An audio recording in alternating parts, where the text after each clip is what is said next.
السلام علیکم ورحمۃ اللہ. الحمد للہ رب العالمین والصلاة والسلام علی اشرف الانبیاء والمرسلین اما بعد. اعوذ باللہ من الشیطان الرجیم. بسم اللہ الرحمن الرحیم. کنتم خیر امۃ اخرجت للناس تأمرون بالمعروف وتنہون عن المنکر وتؤمنون باللہ. ہر قسم کی تعریف اور بڑائی رب العالمین کے لیے ہے جو خالق کائنات ہے، مالک دو جہاں ہے. درود و سلام کا نزول ہو اللہ کے تمام پیغمبروں اور رسولوں پر، بالخصوص محمد صلی اللہ علیہ وسلم پر.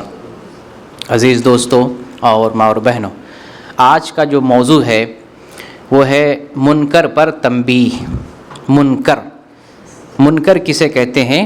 یہ معروف کے برخلاف ہے. معروف کا مطلب ہوتا ہے ہر قسم کی نیکی اور بھلائی. اس کے اپوزٹ کیا آتا ہے؟ منکر کیا ہے؟ ہر قسم کی برائی. یعنی ہر وہ قول یا ہر وہ عمل جس سے شریعت نے منع کیا ہو، جس کو شریعت نے حرام ٹھہرایا ہو، جس کو شریعت نے ناپسند ٹھہرایا ہو، وہ منکر ہے. ہر قسم کا ممنوع کام، محرم یا منع کیا گیا، روک دیا گیا کام منکر میں داخل ہے. آج اسی منکر پر تنبیہ کو سمجھنے کی کوشش کریں گے. منکر پر تنبیہ، اور یہ ایمان کا حصہ ہے، دعوت کا ایک پہلو ہے. اللہ رب العالمین نے ہمیں جہاں بھلائی کا حکم دینے کے لیے ہمیں مکلف کیا ہے، وہیں پر اس بات کی بھی تاکید کی ہے کہ برائی سے بھی روکو. ایسا نہیں کہ صرف لوگوں کو بھلی باتوں کی طرف بلاؤ لیکن برائی سے نہ روکو. دعوت میں دو پہلو ہے. ایک پہلو ہے بھلائی کی طرف بلانا، اور دوسرا پہلو ہے برائی سے منع کرنا. لیکن آج ہو کیا رہا ہے؟ اس وقت صرف بھلائی کی طرف بلایا جاتا ہے، برائی پر لوگوں کو روکا نہیں جاتا. اگر کوئی برائی پر روکنے کا کام کرتا ہے تو لوگ ناراض ہوتے ہیں، اس کو فرقہ پرستی کا نام دیتے ہیں، اور ایسا کرنے والے کو گستاخ سمجھا جاتا ہے. اسی پہلو کو آج سمجھنے کی کوشش کریں گے. اس سے پہلے سمجھ لیں کہ یہ جو امت ہے، امت محمدیہ، اللہ رب العالمین نے اس امت کو ساری امت پر فضیلت دی ہے.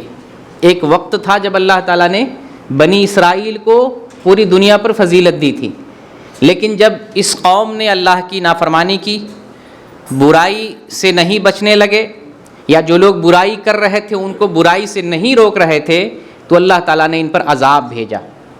اور پھر ان کی جو قیادت تھی، ان کی جو فضیلت تھی، اللہ تعالیٰ نے چھین لیا، اور یہ فضیلت، یہ قیادت اللہ تعالیٰ نے امت محمدیہ کو عطا کیا ہے.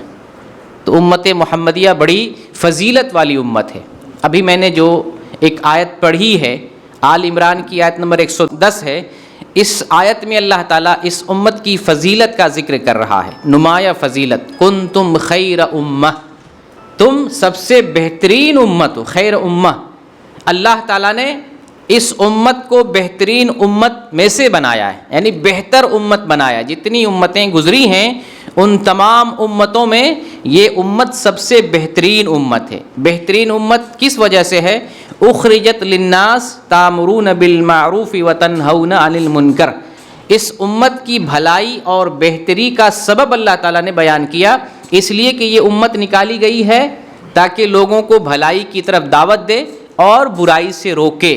دونوں پہلو ہے، بھلائی کی طرف دعوت دے اور برائی سے روکے. وَتُؤْمِنُونَ بِاللَّهِ، اور اللہ پر ایمان لائے.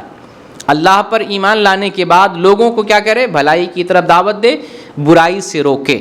یہ جو قرآن کی آیت ہے، سورہ آل عمران کی آیت نمبر 110، اس آیت کے بارے میں، اس کی تفسیر کے سلسلے میں ترمذی کی ایک حدیث ہے جو 3001 نمبر کی حدیث ہے. ایک راوی ہیں، ایک صحابی ہیں، معاویہ بن حیدہ رضی اللہ تعالیٰ عنہ. معاویہ بن حیدہ یہ بصرہ کے تھے، قشیری، بصرہ سے تعلق رکھتے ہیں. انہی سے وہ مشہور حدیث مروی ہے جس حدیث میں ہے نبی صلی اللہ علیہ وسلم سے سوال کیا گیا ہمارے حسن سلوک کا سب سے زیادہ مستحق کون؟ تو آپ نے کیا فرمایا؟ تمہاری ماں. پھر سوال کیا گیا کون؟ آپ نے کیا فرمایا؟ تمہاری ماں. پھر تیسری مرتبہ سوال ہوا، پھر کون؟ تو آپ نے جواب دیا تمہاری ماں. چوتھی مرتبہ جب سوال کیا کہ اب ہمارے حسن و سلوک کا سب سے زیادہ مستحق کون، تو چوتھے نمبر پہ جواب دیا آپ نے تمہارے والد، تمہارے باپ۔ ماں کا درجہ باپ سے 3 گنا زیادہ ہے، کیونکہ ماں کافی زیادہ مشقت اٹھاتی ہے، اور خاص طور سے جو 3 مرحلہ ہے، 3 مرحلے کی طرف اہل علم نے توجہ دلائی ہے، جن 3 مرحلوں کی وجہ سے عورت کا درجہ 3 گنا زیادہ ہے۔ ایک مرحلہ ہوتا ہے جب ماں اپنے پیٹ میں بچے کو رکھتی ہے، دوسرا مرحلہ ہوتا ہے جب ماں بچے کو جنم دیتی ہے، اور تیسرا مرحلہ ہوتا ہے جب بچے کی پرورش کرتی ہے، دودھ پلاتی ہے، رضاعت کا مرحلہ۔ یہ 3 مرحلے جو اسٹیپ بائی اسٹیپ عورت اپنے بچے کی تربیت، نگہداشت اور تکلیف برداشت کرتی ہے، اس کی وجہ سے اللہ تعالیٰ نے ماں کا درجہ باپ سے 3 گنا اونچا کر دیا ہے۔ تو یہ وہی صحابی ہیں معاویہ بن حیدہ رضی اللہ تعالیٰ عنہ، وہ بیان کرتے ہیں کہ نبی کریم صلی اللہ علیہ وسلم اس آیت کی تفسیر میں نے نبی صلی اللہ علیہ وسلم سے سنا۔ کس آیت کی تفسیر میں؟ کنتم خیر امۃ اخرجت للناس۔ اس آیت کی تفسیر میں رسول اللہ صلی اللہ علیہ وسلم سے سنا۔ آپ صلی اللہ علیہ وسلم بیان کرتے ہیں، کیا فرماتے ہیں؟ انکم تتمون 70 امہ، تم جو ہے 70ویں امت کو مکمل کرنے والے ہو، یا 70ویں امت کا تتمہ اور تکملہ ہو۔ تم جو امت محمدیہ کی طرف اشارہ ہے کہ یہ جو امت ہے، یہ امت 70ویں امت کو کمپلیٹ کرنے والی ہے، یعنی اس امت سے پہلے 69 امتیں گزر چکی ہیں، 69 امتیں گزر چکی ہیں۔ یہ امت محمدیہ کتنے نمبر پہ ہے؟ 70 نمبر پہ ہے۔ تو تم 70ویں امت کا تکملہ ہو۔ آگے فرماتے ہیں انتم خیرھا واکرمھا علی اللہ، تم سب سے بہتر ہو اور اللہ کے نزدیک سب سے معزز اور مکرم ہو۔ تو یہ اس امت کا اعجاز ہے۔ یہ امت تو سب سے آخر میں آ رہی ہے، لیکن قیامت میں حساب و کتاب میں سب سے اول ہوگی، سب سے پہلے جنت میں جائے گی، سب سے پہلے پرصراط پر گزرے گی۔ اور یہ وہ امت ہے جس امت میں سے 70,000 لوگ بغیر حساب و کتاب میں جنت میں جائیں گے۔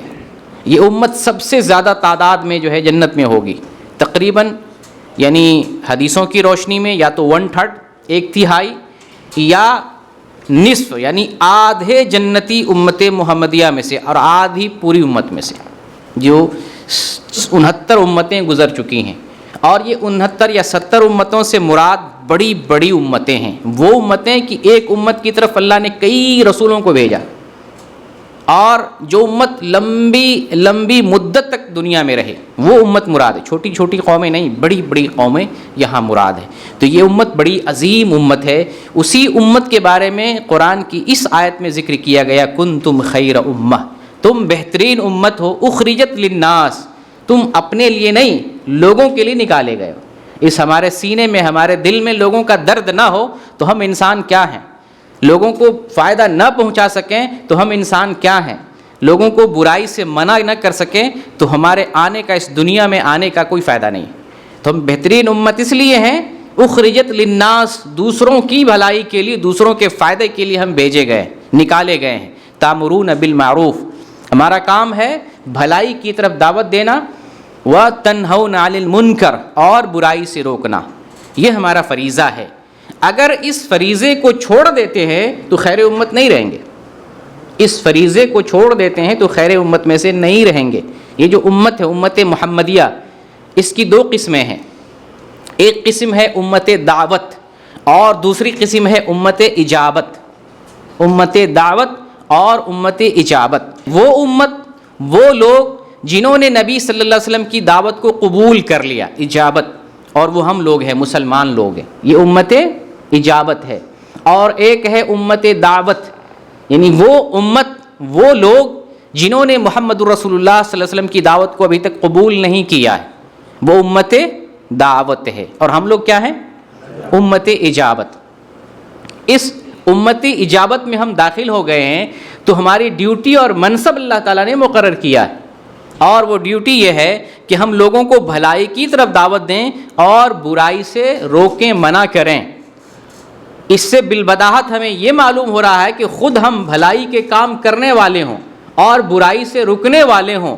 جب ایک آدمی خود بھلائی کا کام نہ کرے، برائی سے نہ رکتا ہو، پھر وہ بندہ دوسروں کو بھلائی کی طرف کیسے بلائے گا، اور وہ آدمی برائی سے کیسے دوسروں کو منع کرے گا؟ تو بہترین امت میں سے اللہ رب العالمین نے ہمیں بنایا ہے اور ہمیں ایک مقام دیا ہے، ہمیں ایک منصب دیا ہے۔ وہ منصب یہ ہے کہ ہم بھلائی کی طرف لوگوں کو دعوت دیں، برائی سے لوگوں کو روکیں۔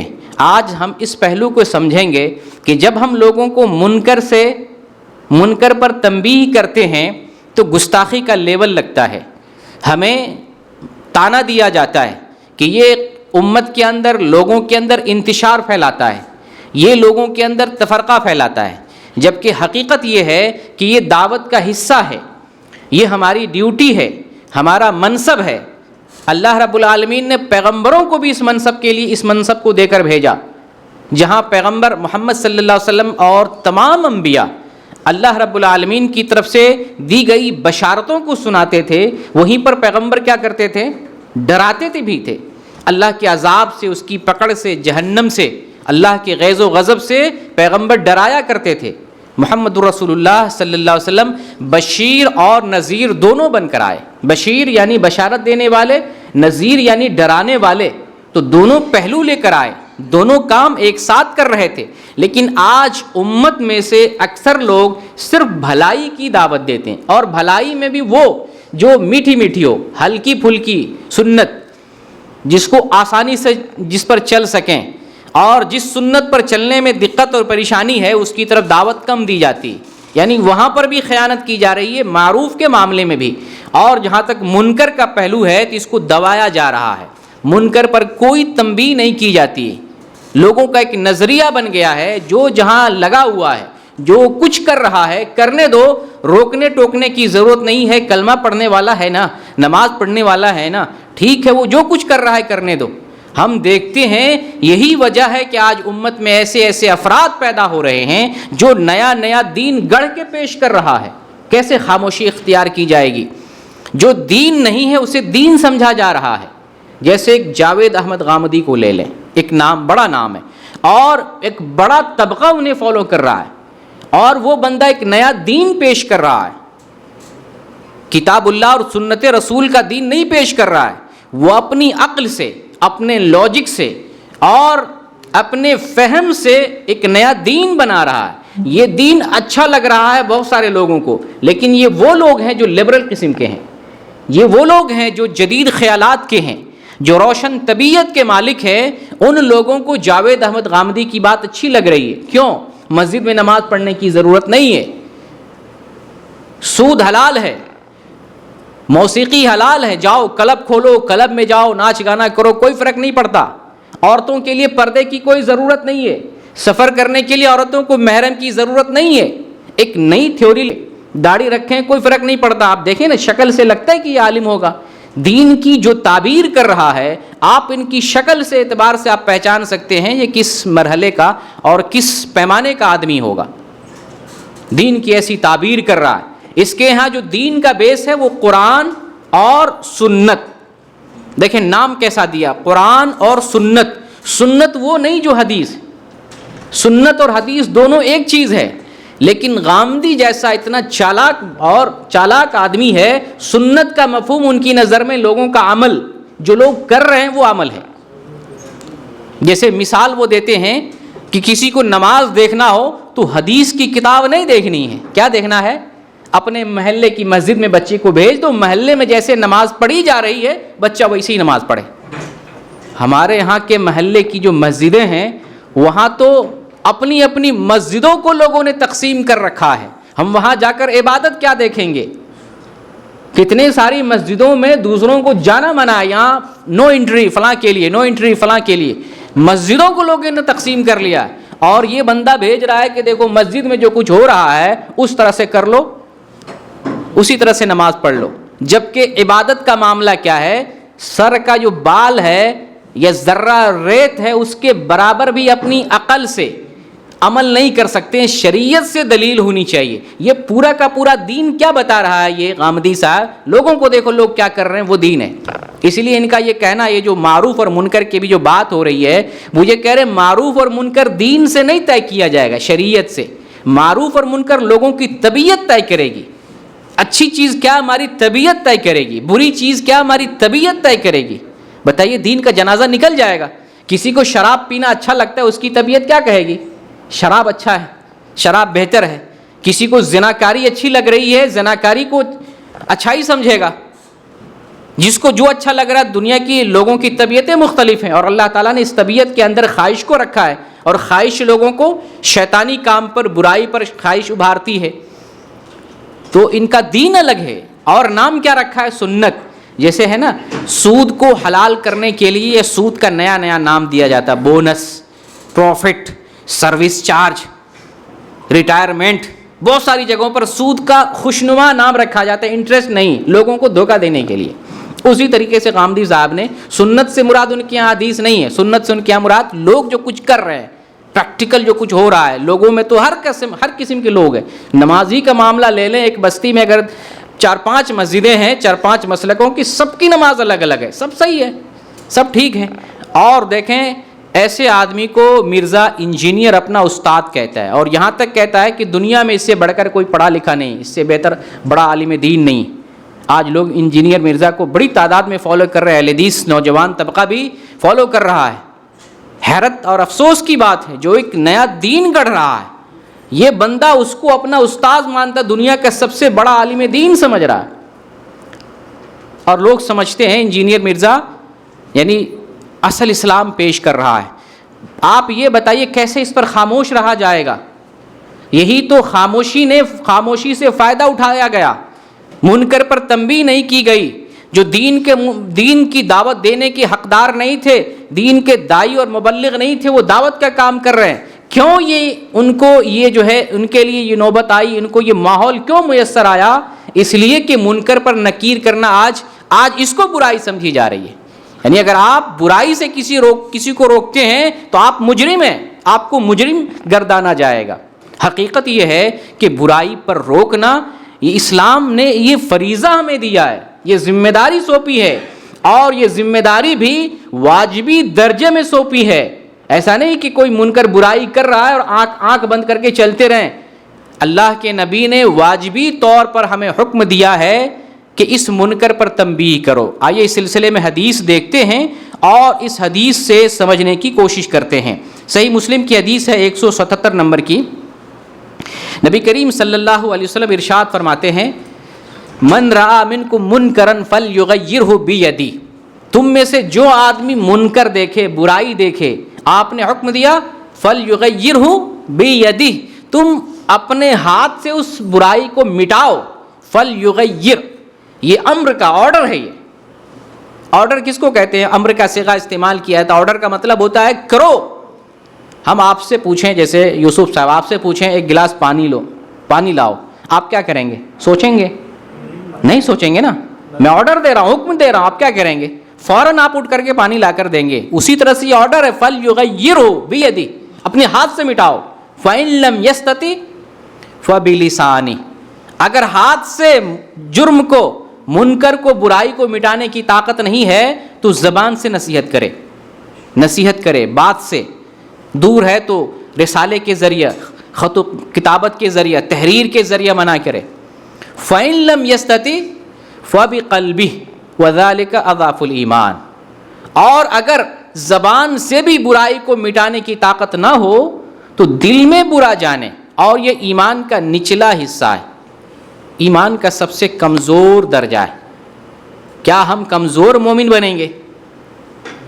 ہم کو طاقتور مومن بننا ہے. جب دنیاوی معاملات میں طاقتور بنتے ہیں تو دین کے معاملے میں ہم کمزور نہیں بنیں گے. اگر دنیا کا معاملہ ہو, جیسے ہمارا کوئی حق لے لیتا ہے, ہم خاموشی اختیار نہیں کرتے ہیں. جتنی طاقت ہے اتنی طاقت کا استعمال کرتے ہیں اپنا حق لینے کے لیے. جب دین کا معاملہ آئے اس معاملے میں بھی اپنی بساط بھر اور اپنی طاقت بھر دین کے لیے اپنی طاقت کا استعمال کرنا چاہیے. برائی کو مٹانا ہو تو جو لیول ہمارا ہے ایمان کا اور قوت و طاقت کا, اس لیول کا استعمال کرنا چاہیے. ہاتھ سے اس برائی کو مٹا سکتے ہیں, طاقت ہے تو ہاتھ سے مٹائیں. جیسے ہمارا اپنے گھر میں برائی ہو رہی ہے, ہم وہاں پر صرف زبان کا استعمال نہیں کریں گے, وہاں پر طاقت اور قدرت ہے, ہم ہاتھ سے مٹائیں گے. اور یہ اللہ کا حکم ہے, قوا انفسکم واہلیکم نارا, تم اپنے آپ کو اور اپنے اہل و عیال کو کیا کرو؟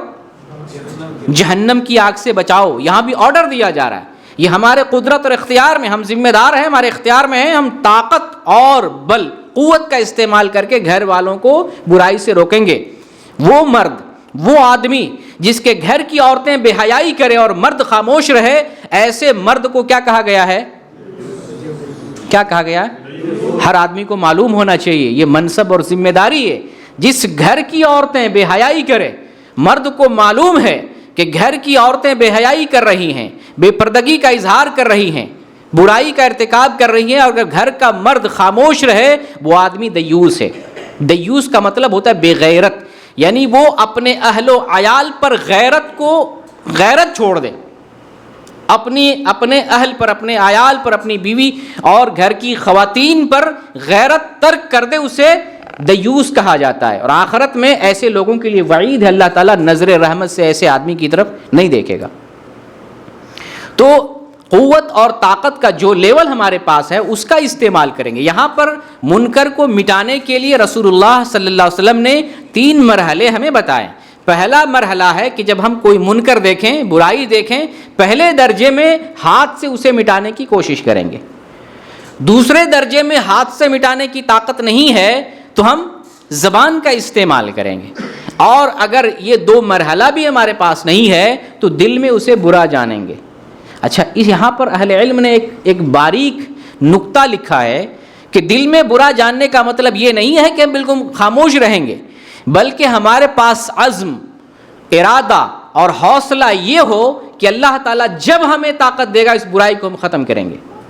دل میں برا جاننے کا مطلب نہیں کہ چپ مار کے بیٹھ رہو، دل میں برا جاننے کا مطلب یہ ہے کہ وہ ہماری نظر میں یہ ایک برائی آ گئی ہے، اب جس وقت اللہ تعالیٰ ہمیں توفیق دے گا ہم کوشش کرتے رہیں گے، جب توفیق مل جائے گی اس برائی کو ختم کرنے اور مٹانے کی ہم کوشش کریں گے۔ یہ ہے دل میں برا جاننا۔ اور یہاں پر کچھ لوگ اس بات کا شبہ پیدا کرتے ہیں کہ اگر کوئی برائی کر رہا ہے تو لوگوں کے مجمع میں اور لوگوں کے درمیان وہ بات نہ بیان کی جائے۔ اس پہلو کو بھی آپ کے سامنے میں واضح کر دینا چاہتا ہوں۔ اس میں ایک مسئلہ یہ ہے کہ اگر کوئی برائی اسٹیج سے کی جا رہی ہے، اگر کوئی برائی لوگوں کے مجمع میں کی جا رہی ہے، کوئی آدمی برائی کر کے لوگوں میں اس کا پرچار کر رہا ہے، اعلان کر رہا ہے، اس کا اظہار کر رہا ہے لوگوں کے درمیان، تو اس برائی کو علل اعلان اس کی جو ہے اس پر نکیر کریں گے۔ جیسے کوئی اسٹیج سے برائی بیان کر رہا ہے، تقریر کے ذریعے برائی بیان کر رہا ہے، بدعت کو فروغ دے رہا ہے، منکر چیزوں کی طرف دعوت دے رہا ہے، تو ہم اسٹیج سے اس برائی کا کاٹ کریں گے، اس کے پاس جا کر کے نہیں بتائیں گے، کیونکہ یہ بات وہ لوگوں کے مجمع بیان کر رہا ہے۔ لیکن اگر کوئی آدمی خفیہ طور پر گناہ کیا ہے، خفیہ طور پر برائی کیا ہے اور صرف ہمیں معلوم ہے، تو ہم تنہائی میں اسے منع کر سکتے۔ تو جہاں پر جو مصلحت ہوگی، جو تقاضا ہوگا، اسی اعتبار سے برائی کی کاٹ کریں گے اور برائی کا خاتمہ کریں گے۔ لیکن اپنے نظر میں یہ جو 3 درجے ہیں برائی کے مٹانے کے، ان 3 درجوں کو ہمیں سامنے اور نظر میں رکھنے کی ضرورت ہے۔ اللہ رب العالمین نے سورہ اعراف میں آیت نمبر 164 میں 2 گروہ کا ذکر کیا ہے۔ ایک گروہ، یہ بنی اسرائیل کا تذکرہ ہے، ایک گروہ دوسرے گروہ کو منکر پر تنبیہ کر رہا ہے، یعنی وہ گروہ منکر پر، یعنی ایک گروہ منکر کر رہا ہے، دوسرا گروہ برائی کرنے کی وجہ سے اس سے منع کر رہا ہے، ایک تیسرا گروہ کیا کہہ رہا ہے کہ تم اسے کیوں منع کر رہے ہو، تم اسے کیوں منع کر رہے ہو، اللہ تعالیٰ تو اسے ہلاک کرنے والا ہی ہے۔ تو جو برائی سے منع کر رہا ہے وہ جواب دے رہا ہے، یہ اللہ کے کلام میں ہے، سورہ اعراف آیت نمبر 164 میں وہ گروہ جواب دیتا ہے، میں اس لیے برائی سے اسے منع کر رہا ہوں تاکہ اللہ کے یہاں یہ عذر پیش کر سکوں کہ میں نے برائی سے منع کیا تھا، اس کے باوجود بھی یہ بندہ برائی سے رکا نہیں، میں منع کیا تھا، میں اللہ کے سامنے عذر پیش کر سکوں۔ یہی ذمہ داری ہے امت محمدیہ کی اور خیر امت کی، برائی پر بھی تنبیہ کرنا ہے۔ دوسری بات اللہ تعالیٰ نے ذکر کیا ہے تاکہ یہ ڈر جائے، یہ سدھر جائے، یہ نصیحت لے لے اور برائی سے پلٹ جائے۔ 2 فائدہ ذکر کیا منکر پر اور برائی سے منع کیوں کیا اس گروہ نے، تاکہ یہ آدمی نصیحت لے لے اور پھر یہ اللہ کے یہاں عذر بھی پیش کر سکے کہ میں انہیں منع کیا تھا۔ اہل تفسیر نے لکھا ہے کہ بنی اسرائیل میں 3 گروہ تھے، وہ جو مچھلی کا معاملہ تھا، اللہ تعالیٰ نے ہفتے کے دن مچھلی مارنے سے منع کیا تھا۔ اس سلسلے میں بنی اسرائیل میں 3 گروہ پیدا ہوئے، 3 گروہ بن گئے۔ ایک وہ گروہ تھا جس نے اللہ کا حکم سرے سے مانا ہی نہیں، اور وہ مچھلی مارتے رہے، اللہ کا حکم آنے کے باوجود، اللہ کے منع کرنے کے باوجود وہ لوگ کیا کرتے رہے؟ مچھلی مارتے رہے، نافرمانی کیا اس نے، ایک گروہ وہ۔ دوسرا وہ گروہ وہ تھا جس نے اللہ کی بات تو مانی، لیکن جو گروہ نافرمانی کر رہا تھا اس کو غلطی پر تنبیہ نہیں کیا، وہ خاموش رہا، مجھے کیا لینا دینا، میں رک رہا ہوں، میں مان رہا ہوں، ہو گیا میری ذمہ داری ختم۔ ایک تیسرا وہ گروہ تھا جو اللہ کا حکم بھی مانا، اور جو لوگ غلط کر رہے تھے، نافرمانی کر رہے تھے، ان کو تنبیہ بھی کی، منکر پر روکا بھی کہ ایسا مت کرو، اللہ نے منع کیا ہے۔ یہ 3 گروہ، اللہ تعالیٰ نے صرف ایک گروہ کو باقی رکھا، کس کو؟ وہ جو اللہ کا حکم بھی مانا، اللہ کی فرمانبرداری کی، اور برائی سے لوگوں کو منع بھی کیا، اللہ تعالیٰ نے صرف اس کو روکا، بچایا۔ اور جو 2 گروہ تھے نافرمانی کرنے والے، اللہ نے اس کو بھی ہلاک کیا۔ اور وہ گروہ جو اچھا تو کر رہا تھا، اللہ کا حکم مان رہا تھا، لیکن منکر پر تنبیہ نہیں کیا، اللہ نے اس پر بھی عذاب بھیجا۔ اس لیے منکر پر تنبیہ کرنا ہمارے ایمان کا حصہ ہے۔ اور جو ابھی حدیث گزری ہے وَذَلِكَ أَضْعَفُ الْإِيمَانِ، یعنی یہ جو منکر پر تنبیہ کے اور منکر کو مٹانے کے جو درجات رسول اللہ نے بتائے ہیں، آخر میں بتایا کہ دل میں برا جاننا یہ ہلکا ایمان ہے، گویا کہ برائی مٹانا، برائی پر تنبیہ کرنا، برائی سے روکنا یہ ایمان کا حصہ ہے، ایمان میں داخل ہے۔ اس لیے کسی کو بھی برائی کرتے ہوئے دیکھیں گے، ہماری ذمہ داری ہے کہ ہم اس کو برائی سے منع کریں۔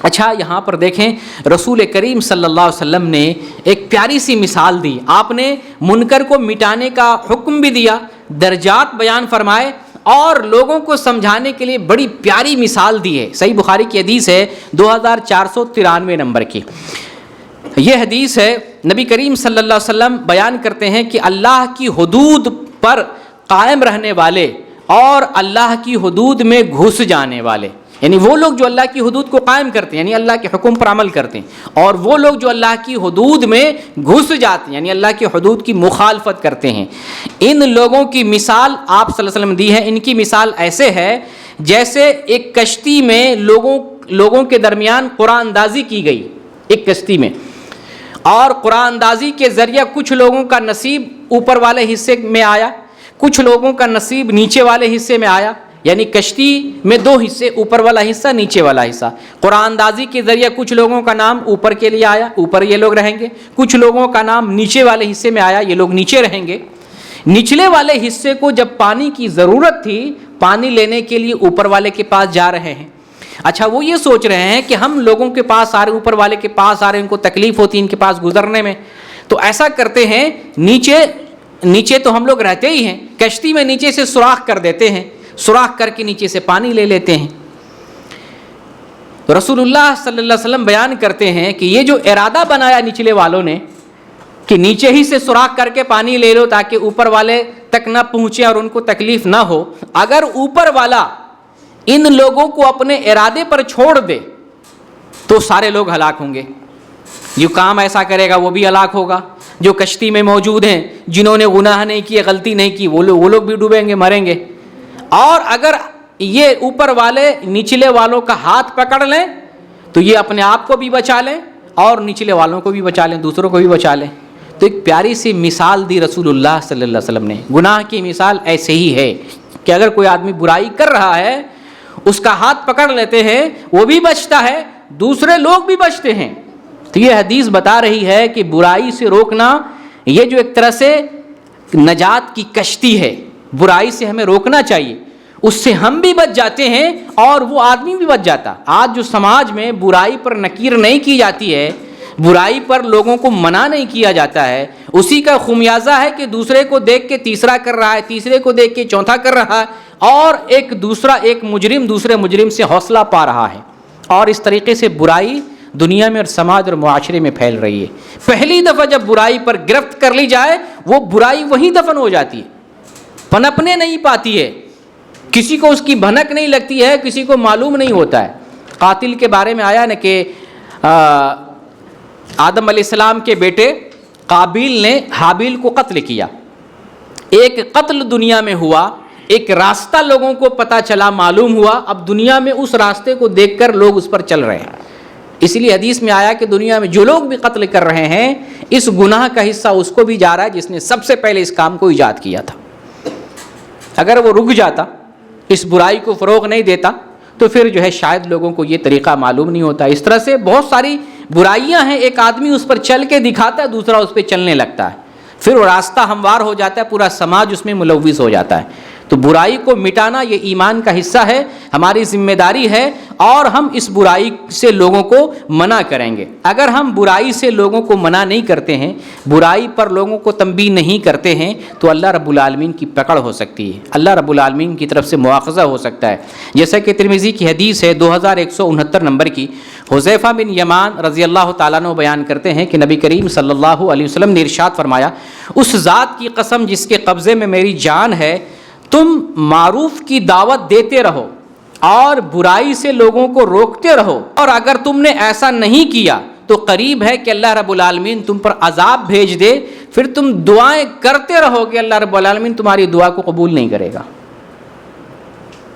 تو یہ بدنصیبی ہوتی ہے، برائی پر لوگوں کو تنبیہ کرنا اگر ترک کر دیا جائے تو پھر اللہ رب العالمین کی طرف سے پکڑ آتی ہے، اور یہ پکڑ سب لوگوں کے اوپر آتی ہے۔ جس سماج میں برائی ہو رہی ہے، سماج کے سارے لوگ خاموش رہتے ہیں، یہ تباہی سب کے لیے آتی ہے۔ آج دیکھیں دنیا میں سب سے بڑی تبلیغ کی جماعت تبلیغی جماعت ہے، اچھی اچھی باتوں کی دعوت دیتے ہیں، ماشاءاللہ اچھی جماعت ہے، دین کا کام کر رہی ہے، بڑی محنت کر رہی ہے، لیکن برائی سے نہیں روکتی ہے۔ آپ اپنی نظر میں دوڑائیے جہاں جہاں یہ لوگ رہتے ہیں۔ میں ایسی بستی میں پیدا ہوا ہوں، ایسی بستی میں رہتا ہوں، اور ہمیشہ دیکھ رہا ہوں دنوں رات گشت، 24 گھنٹہ گشت، عورتوں میں تبلیغ، مردوں میں تبلیغ، اور اسی گھر میں شادی بیاہ ہوتی ہے، اسی گھر میں ہزاروں منکرات انجام دیے جاتے، کوئی روکنے والا نہیں، کوئی ٹوکنے والا نہیں۔ اسی گھر میں لڑکی بھاگ رہی ہے، شراب پیا جا رہا ہے، زناکاری ہو رہی، چوری ہو رہی، عیاشی ہو رہی، مکاری ہو رہی، منافقت ہو رہی ہے، غلط کاموں کے لیے میٹنگ ہو رہی ہے، غیبت پہ غیبت ہو رہی ہے، چغلخوری ہو رہی ہے، مسجدوں میں بیٹھ کے چغلخوری ہو رہی ہے، کوئی نہیں منع کرے گا، بالکل سائلنٹ، صرف آؤ مسجد کی طرف، آؤ نماز کی طرف، برائی سے کون منع کرے گا؟ دعوت کا یہ دونوں پہلو ہے، دونوں حصہ ہے۔ جو تبلیغ کے چلے مار کے تھک گئے ہیں، وہ جب لڑکے کی شادی کر 10-10 لاکھ نقدی لیتا ہے، جہیز لیتا ہے، کیا کیا نہیں کر رہا، وہ جو کتنے سارے چلے مارے ہوئے ہیں۔ آپ دیکھیں جو ہے گاؤں میں بیٹی کی شادی کرتا ہے، اور کون نہیں جہیز دے رہا ہے، نقدی دے رہا ہے، اور من موافق جہیز کا سامان دیتا ہے، من موافق کھانا کھلاتا ہے، بارات جا رہی ہے، اور دعوت جو ہے ڈیمانڈ کے حساب سے دعوت کھائی جا رہی ہے، لڑکی والوں پر کتنا ظلم ہو رہا ہے۔ اور اس سماج میں تبلیغ پہ تبلیغ، گشت پہ گشت، چلے پہ چلے، جو چلہ نہیں لگایا وہ تو مسلمان نہیں سمجھا جاتا ہے۔ ہر گھر سے اور ہر آدمی چلہ لگایا، برائی پہ نہ کچھ نہیں بولیں گے۔ اسی گھر سے جس گھر سے چلہ جا رہا ہے، اسی گھر میں برائی ہو رہی ہے، اسی گھر میں منکرات ہو رہے ہیں، نہ اس گھر کا آدمی اس کو مٹا رہا ہے، نہ گاؤں کا کوئی جو امیر جماعت بنا ہوا ہے، حضرت جی بنا ہوا ہے، وکیل صاحب بنا ہوا، کوئی نہیں، خاموش۔ اسی لیے دنیا میں تباہی آ رہی ہے۔ تبلیغ کی جماعت ہے، لیکن تبلیغ کا جو فریضہ ہے وہ انجام نہیں دی جا رہی ہے۔ تو اگر مسلمان ہو کر بھلائی کی طرف نہ بلائے، برائی سے نہ روکے، تو ہم خیر امت میں نہیں رہیں گے۔ خیر امت ہم اس بنیاد پر ہے کہ ہم لوگوں کو بھلائی کی طرف دعوت دیتے ہیں اور برائی سے ہم لوگوں کو منع کرتے ہیں۔ یہاں آخری پوائنٹ ذکر کرنا چاہتا ہوں، سعودی عرب کے پس منظر میں جب بھی یہاں پر کوئی برائی ہوتی ہے تو لوگ اس برائی کا ذکر کر کے سعودی حکومت کو مطعون کیا جاتا ہے اور برا بھلا کہا جاتا ہے۔ یہاں پر میں آپ کو بتا دینا چاہتا ہوں، عوامی اعتبار یہاں پر دو پہلو ہیں، برائی کے انکار کے دو پہلو ہیں، خاص طور سے سعودی کے پس منظر میں یہ بتا رہا ہوں۔ یہاں کی عوام، ہم لوگ یا کوئی اور برائی کر رہے ہیں تو عوام کے لیے وہی حدیث جو ابھی بتایا ہوں صحیح مسلم کی، طاقت ہے تو ہاتھ سے مٹاؤ، طاقت نہیں ہے تو زبان سے بتاؤ، اگر یہ بھی نہیں کر سکتے تو دل میں برا جانو، یہ عوام کے لیے ہے۔ لیکن اگر کوئی حاکم غلط کر رہا ہے، مسلمانوں کا حاکم غلط کر رہا ہے، تو اس کے لیے رسول اللہ صلی اللہ علیہ وسلم نے الگ سے نصیحت کی ہے، اس نصیحت کو ہمیں سمجھنا ہے اور آج سعودی عرب کو نام لے کر جس طرح سے بدنام کیا جا رہا ہے، اس ملک کو تباہی کے دہانے کی طرف مسلمان لے کر جا رہے ہیں۔ ہم دشمنوں کو موقع دے رہے ہیں کہ دشمن لوگ آئیں اور جو ہے سعودی عرب پہ قبضہ کر لیں، ہمارے خانہ کعبہ پر قبضہ کر لیں۔ یارو آپ کس کی برائی کر رہے ہیں؟ اس ملک کی برائی کر رہے ہیں جہاں محمد صلی اللہ علیہ وسلم آئے۔ غیرت تو رکھیے، آپ کو اپنے ملک سے غیرت ہے جو کفرستان ہے، دارالحرب ہے، دارالکفر ہے، آپ اس سے محبت کرتے ہیں، اور جو دارالتوحید ہے، جو محمد الرسول اللہ صلی اللہ علیہ وسلم کا ملک ہے، آپ کو اس سے محبت نہیں ہے۔ یہاں محمد صلی اللہ علیہ وسلم آئے، یہاں قرآن نازل ہوا، یہاں پر کعبہ ہے جس کی طرف منہ کر کے نماز پڑھتے ہیں، یہاں وہ سرزمین ہے، وہ شہر ہے، اور وہ مکہ ہے جس کے اطراف کو اللہ تعالیٰ نے حرم بنایا ہے، حرم مقدس سرزمین۔ وہاں پر بیت اللہ ہے جو دنیا کی سب سے پہلی مسجد ہے، یہاں پر آنے کے لیے آنکھیں ترستی ہیں، دل ترس کے رہ جاتا ہے۔ اگر اس ملک کو کچھ ہوا تو ہمارے کعبہ کو نقصان پہنچے گا، حرمین شریفین کو نقصان پہنچے گا، بیت اللہ شریف کو نقصان پہنچے گا، مسجد نبوی کو نقصان پہنچائے گا۔ یہ آپ سمجھتے کیوں نہیں؟ مسلمان کیسے دیوانہ اور پاگل ہو گئے، اس ملک کی برائی میں لگے ہوئے ہیں، اس ملک کی دیوار توڑنے میں لگے ہوئے ہیں، اس ملک کی جڑ کو ہلانے اور کھوکھلا کرنے میں لگے ہوئے ہیں۔ کتنے بدترین مسلمان ہو گئے۔ وہ ملک جو رسول اللہ کا ہے، وہ ملک جہاں پر ہمارے لیے قبلہ ہے، جس کی طرف منہ کر کے ہم نماز پڑھتے ہیں، جہاں پر آ کر کے سارے مسلمان متحد ہو جاتے ہیں۔ ابھی یہ حج کا موسم ہے، یہاں نہ کوئی راجا ہے، نہ کوئی فقیر ہے، نہ کوئی جو ہے بڑا ہے، نہ کوئی چھوٹا ہے، نہ کوئی اعلیٰ ہے، نہ کوئی جو ہے نچلا ہے، نہ کوئی گورا ہے، نہ کوئی کالا ہے، نہ کوئی کسی ملک کا ہے، سارے لوگ ایک دھاگے میں پرو جاتے ہیں۔ یہ وہ ملک ہے، آپ اس ملک کی برائی کر کیسے لے جاتے؟ آپ کا ایمان گوارا کیسے کرتا ہے؟ قطعاً اس ملک کی برائی نہیں کرنی چاہیے۔ آج بھی یہ ملک الحمدللہ توحید والا ملک ہے، اس کی نظیر آپ کو کہیں نہیں ملے گی۔ ظلم ملے گا، برائی ملے گی، لیکن شرک نہیں ملے گا، آپ کو ذرہ برابر بھی شرک نہیں ملے گا۔ اس ملک کی جو ہے برائی نہ کریں۔ تو برائی مٹانے کا میں نے بتایا، عوام کے لیے وہی 3 درجات، لیکن جو حاکم ہوگا اس کے لیے نبی صلی اللہ علیہ وسلم نے حکم دیا ہے۔ یہ مسند احمد کی حدیث ہے، حدیث نمبر ہے 15333۔ محمد صلی اللہ علیہ وسلم بیان فرماتے ہیں، جو شخص کسی صاحب اقتدار کو کسی بات کی نصیحت کرنا چاہتا ہو تو لوگوں کے سامنے اعلانیہ طور پر نصیحت نہ کرے، کیا کرے؟ اس سے تنہائی میں سمجھائے، اسے تنہائی میں سمجھائے۔ اگر وہ نصیحت قبول کر لیتا ہے تو یہی مطلوب ہے، یہی وہ چاہ رہا تھا، اور اگر نصیحت نہیں قبول کر رہا ہے تو نصیحت کرنے والے کی جو ذمہ داری تھی اس نے ادا کر دی۔ اللہ کے یہاں وہ بری ہو گیا، وہ اللہ اس سے نہیں پوچھے گا تم نے برائی دیکھی، منع کیوں نہیں کیا۔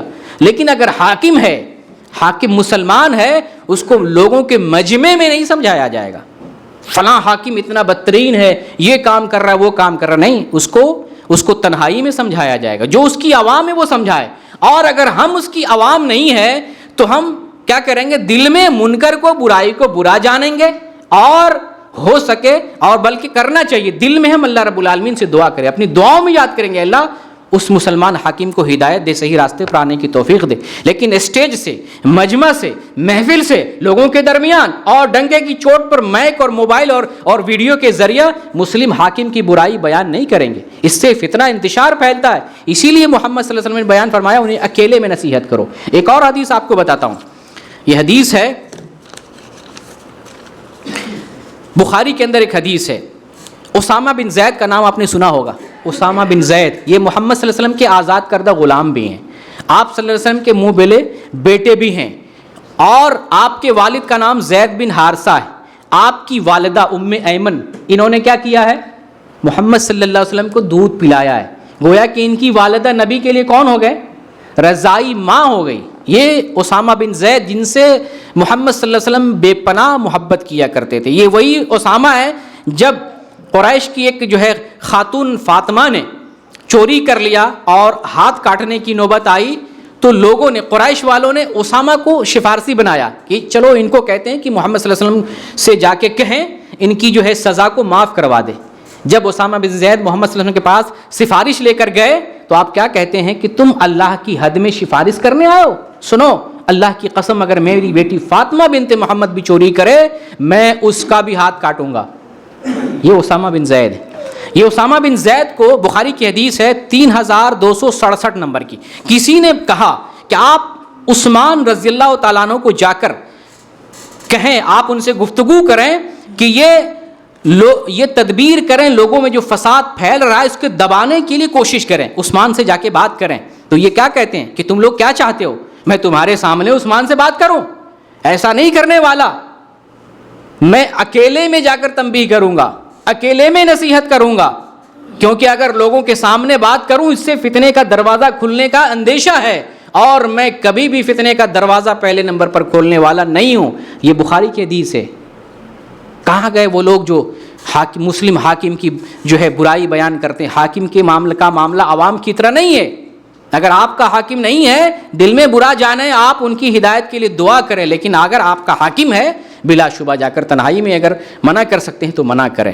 تو یہ جو منکر کا معاملہ تھا آپ کے سامنے بیان کر دیا کہ آج ہمارے سامنے منکر پر تنبیہ جو ہے کرنا جو ہے لوگوں کو گوارا نہیں ہے۔ وہیں پر سعودی عرب کا نام آئے، سعودی عرب کا بادشاہ ہے، کلہ برائی بیان کی جا رہی ہے، اور ہم غلط چیزوں سے منع کریں تو یہ وہابی ہے، یہ فلاں ہے، یہ جو ہے گستاخ ہے، یہ تفرقہ پھیلا رہا ہے۔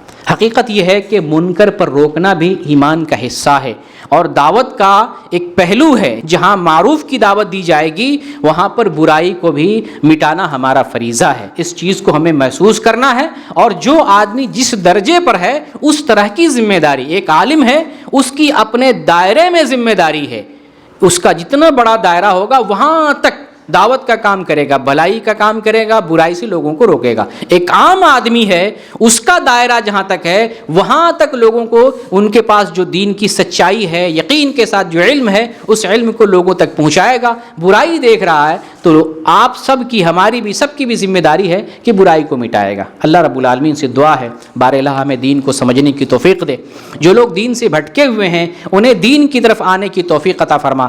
بار الہ ہم سب کو ایک امت کی طرح، ایک امت جس طرح ایک امت ہیں، ایک امت کی طرح متحد ہو کر زندگی گزارنے کی توفیق دے۔ بار الہ نبی کریم صلی اللہ علیہ وسلم سے سچی محبت کرنے والا اور آپ کے دین پر سچے طریقے سے چلنے والا بنا دے۔ آمین۔ وآخر دعوانا ان الحمد للہ رب العالمین۔